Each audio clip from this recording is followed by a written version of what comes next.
Assalamualaikum warahmatullahi wabarakatuh. Kami dari kelompok 6 akan membawakan materi yang berjudul Materialitas Resiko dan Strategi Audit Awal. Kami berjumlah 4 orang yang terdiri dari saya sendiri, Khairuddin, NIM 19142001. Yang kedua yaitu Siti Rohma dengan NIM 19142014. Yang ketiga yaitu Nur Halimah, NIM 19142016. Yang keempat yaitu Nur Sifa, NIM 19142023. Baik, mari kita masuk materi awal yaitu materialitas. Dasar penerapan standar auditing terutama standar pekerjaan lapangan dan standar laporan. Materialitas SA Seksi 312 Resiko Audit dan materialitas audit. Dalam pelaksanaan auditor mengharuskan auditor untuk mempertimbangkan materialitas dalam 1. Merencanakan audit dan 2. Penilaian terhadap kewajaran laporan keuangan secara keseluruhan sesuai dengan prinsip akuntansi berterima umum di Indonesia. Konsep materialitas. Materialitas adalah besarnya nilai yang dihilangkan atau salah saji informasi akuntansi yang dilihat dari keadaan yang melingkupinya dapat mengakibatkan perubahan atas atau pengaruh terhadap pertimbangan orang yang meletakkan kepercayaan terhadap informasi tersebut karena adanya penghilangan atau salah saji itu. Definisi materialitas tersebut mengharuskan auditor untuk mempertimbangkan 1. Baik keadaan yang berkaitan dengan entitas dan 2. Kebutuhan informasi pihak yang akan meletakkan kepercayaan atas laporan keuangan auditan. Mengapa konsep materialitas penting dalam audit atas laporan keuangan? Dalam audit atas laporan keuangan, auditor memberikan keyakinan assurance berikut ini. 1. Auditor dapat memberikan keyakinan bahwa jumlah-jumlah yang disajikan dalam laporan keuangan beserta pengungkapannya telah dicatat, diringkas, digolongkan, dan dikomplikasi. Kedua, auditor dapat memberikan keyakinan bahwa ia telah mengumpulkan bukti audit kompeten yang cukup sebagai dasar memadai untuk memberikan pendapat atas laporan keuangan auditan. Yang ketiga, auditor dapat memberikan keyakinan dalam bentuk pendapat atau memberikan informasi dalam hal terdapat pengecualian bahwa laporan keuangan sebagai keseluruhan disajikan secara wajar dan tidak terdapat salah saji material karena kekeliruan dan kecurangan. Mengapa konsep materialitas penting dalam audit atas laporan keuangan? Dengan demikian, ada dua konsep yang melandasi keyakinan yang diberikan oleh auditor, konsep materialitas dan konsep resiko audit. Karena auditor tidak memeriksa setiap transaksi yang dicerminkan dalam dalam laporan keuangan, maka harus bersedia menerima beberapa jumlah kekeliruan kecil. Konsep materialitas menunjukkan seberapa besar salah saji yang dapat diterima oleh auditor agar pemakai laporan keuangan tidak berpengaruh oleh salah saji tersebut. Sedangkan konsep resiko audit menunjukkan tingkat resiko kegagalan auditor untuk mengubah pendapatnya atas laporan keuangan yang sebenarnya berisi salah saji material. Selanjutnya akan dilanjutkan oleh saya Siti Rohma dengan NIM 1914-214 sebagai pemateri kedua. Ya, pertimbangan awal tentang materialitas. Nah, pertimbangan materialitas mencakup pertimbangan kuantitatif dan kualitatif. Pertimbangan kuantitatif berkaitan dengan hubungan salah saji dengan jumlah kunci tertentu dalam laporan keuangan. Sedangkan pertimbangan kualitatif berkaitan dengan penyebab salah saji. Suatu salah saji yang secara kuantitatif tidak material, tetapi dapat secara kualitatif itu material, karena penyebab yang menimbulkan salah saji tersebut. Nah, adapun contoh pertimbangan kuantitatif sebagai hubungan salah saji dengan jumlah kunci tertentu dalam laporan seperti laba bersih sebelum pajak dalam laporan keuangan, total aktiva dalam neraca, total aktiva lancar dalam neraca, dan total ekuitas pemegang saham dalam neraca. Adapun contoh faktor kualitatif seperti kemungkinan terjadinya pembayaran yang melanggar melanggar hukum, kecurangan, adanya gangguan dalam tren laba, dan masih banyak lagi. Adapun faktor dalam melakukan pertimbangan awal materialitas yang terdiri dari 4 bagian. Yang pertama, materialitas pada tingkat laporan keuangan. Yang kedua, materialitas pada tingkat saldo akun. Yang ketiga, alokasi materialitas laporan keuangan ke akun. Dan yang keempat, penggunaan materialitas dalam mengevaluasi bukti audit. Nah, yang pertama, materialitas pada tingkat laporan keuangan. Auditor menggunakan kedua cara dalam menerapkan materialitasnya, yaitu perencanaan audit dan pada saat mengevaluasi bukti audit dalam pelaksanaan audit. Yang kedua, materialitas pada tingkat saldo akun, yaitu salah saji minimum yang mungkin terdapat dalam saldo akun yang dipandang sebagai salah saji material. Yang ketiga, alokasi materialitas laporan keuangan ke akun. Dalam melakukan alokasi, auditor harus mempertimbangkan kemungkinan terjadinya salah saji dalam akun tertentu dengan biaya yang harus dikeluarkan untuk memverifikasi akun tersebut. Dan yang terakhir, penggunaan materialitas dalam mengevaluasi bukti audit. Nah, jika pada tahap perencanaan audit, auditor menaksir bahwa salah saji 9 juta rupiah dipandang material untuk total aktiva. Jumlah ini kemudian dipakai oleh auditor untuk mengevaluasi bukti audit yang dikumpulkan dalam membuktikan berbagai asersi yang terkandung dalam akun-akun aktiva dalam neraca. Nah, misalnya auditor kemudian menemukan salah saji sebesar 3 juta rupiah dalam akun persediaan. Apakah dengan penemuan ini auditor kemudian mengambil kesimpulan bahwa laporan keuangan sebagai keseluruhan berisi salah saji material? Nah, jawabannya tidak. Karena tidak semudah itu pertimbangannya. Auditor akan menjumlahkan berbagai kekeliruan yang ditemukan dalam audit atas berbagai akun yang termasuk dalam kelompok aktiva. Nah, adakah hubungan antara materialitas dengan bukti audit? Jawabannya ya ada. Materialitas merupakan suatu di antara berbagai faktor yang mempengaruhi pertimbangan auditor tentang kecukupan atau kuantitas bukti audit.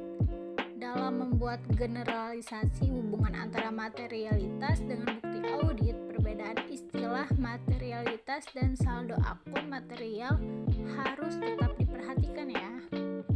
Karena semakin rendah tingkat materialitas, semakin besar pula jumlah bukti yang diperlukan atau hubungan yang terbalik. Nah, selanjutnya pembahasan yang kedua, yaitu risiko audit.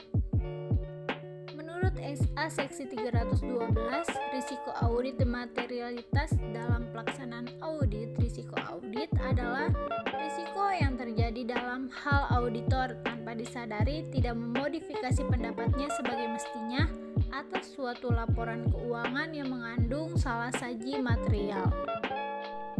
Nah, semakin pasti auditor dalam menyatakan pendapatnya, semakin rendah risiko audit yang auditor bersedia untuk menanggungnya.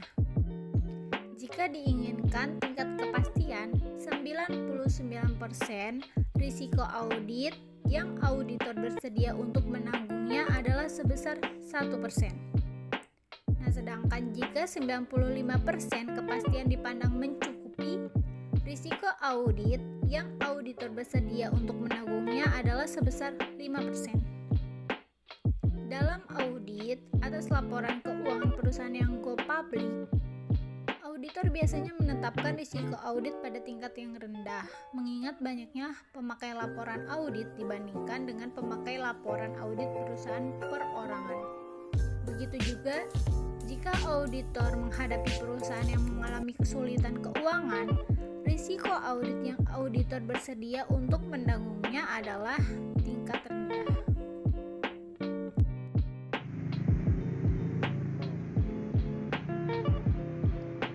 Selanjutnya, risiko audit terbagi menjadi dua, yaitu yang pertama, risiko audit keseluruhan yang berkaitan dengan laporan keuangan sebagai keseluruhan, sesuai dengan definisi risiko audit yang disajikan di atas. Kedua, risiko audit individual yang berkaitan dengan setiap saldo akun individual yang dicantumkan dalam laporan keuangan.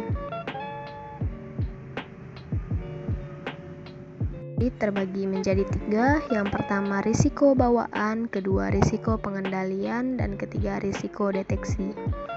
Pertama, risiko bawaan. Risiko bawaan adalah kerentanan suatu saldo akun atau golongan transaksi terhadap suatu salasaji material dengan asumsi bahwa tidak terdapat kebijakan dan prosedur pengendalian intern yang terkait. Kedua, risiko pengendalian. Risiko pengendalian adalah risiko terjadinya salasaji material dalam suatu asensi yang tidak dapat dicegah atau dideteksi secara tepat waktu oleh pengendalian intern entitas. Ketiga, risiko deteksi. Risiko deteksi adalah risiko sebagai akibat auditor tidak dapat mendeteksi salasaji material yang terdapat dalam suatu asersi. Risiko deteksi ditentukan oleh efektivitas prosedur audit dan penerapannya oleh auditor.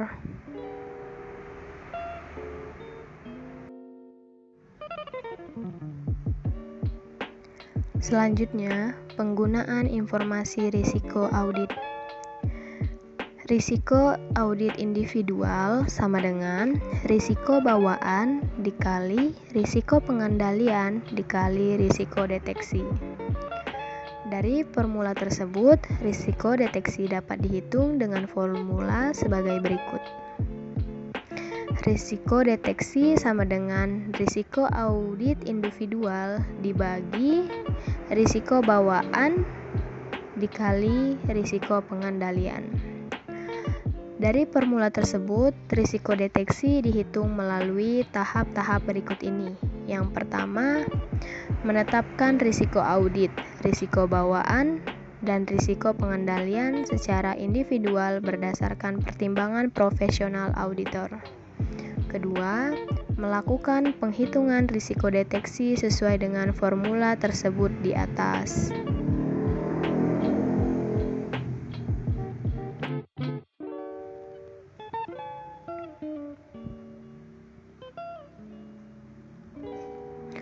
Hubungan antar unsur risiko. Risiko bawaan merupakan kerentanan asersi individual terhadap salasaji material. Risiko ini dapat dicegah atau dideteksi oleh pengendalian interklien.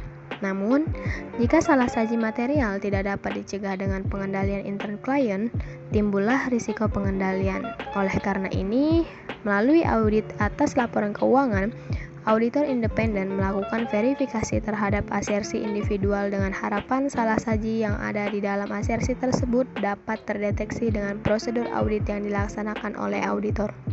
Namun, jika salasaji material tidak dapat dideteksi oleh prosedur audit yang dilaksanakan oleh auditor, timbullah risiko deteksi. Sebagai akibatnya, jika pengendalian intern klien tidak dapat mencegah dan mendeteksi salasaji material dalam asersi individual, dan proses audit yang dilaksanakan oleh auditor juga gagal mendeteksi salasaji tersebut, laporan keuangan yang berisi salasaji material akan diberi pendapat wajar tanpa pengecualian.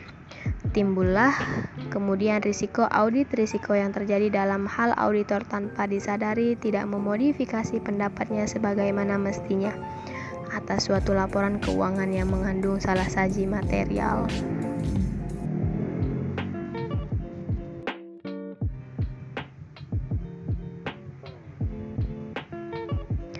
Selanjutnya, hubungan antara materialitas, risiko audit, dan bukti audit. Pertama, jika auditor mempertahankan risiko audit konstan dan tingkat materialitas dikurangi, auditor harus menambah jumlah bukti audit yang dikumpulkan. Kedua, jika auditor mempertahankan tingkat materialitas konstan dan mengurangi jumlah bukti audit yang dikumpulkan, risiko audit menjadi meningkat. Ketiga, jika auditor menginginkan untuk mengurangi risiko audit, auditor dapat menempuh salah satu dari 3 cara berikut ini. Pertama, menambah tingkat materialitas, sementara itu mempertahankan jumlah bukti audit yang dikumpulkan. kedua, menambah jumlah bukti audit yang dikumpulkan, sementara itu tingkat materialitas tetap dipertahankan. Ketiga, menambah sedikit jumlah bukti audit yang dikumpulkan dan tingkat materialitas secara bersama-sama.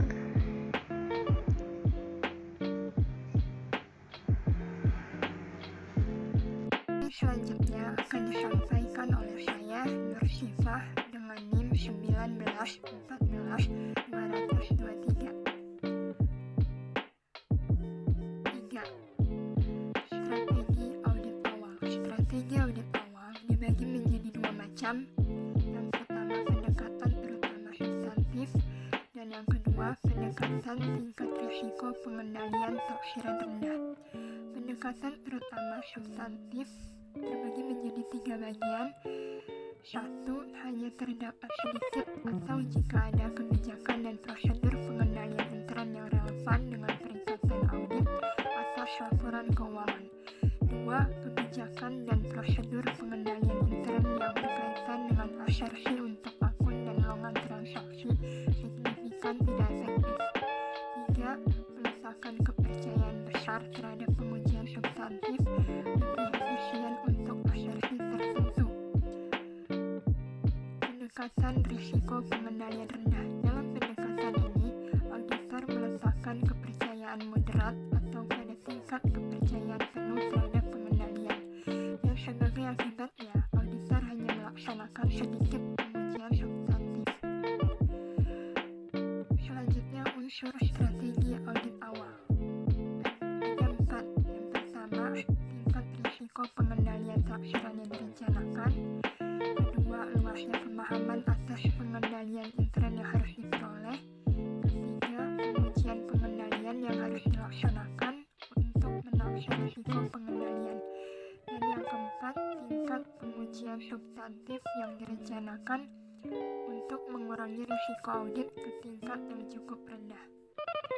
Selanjutnya, perbandingan dua strategi audit.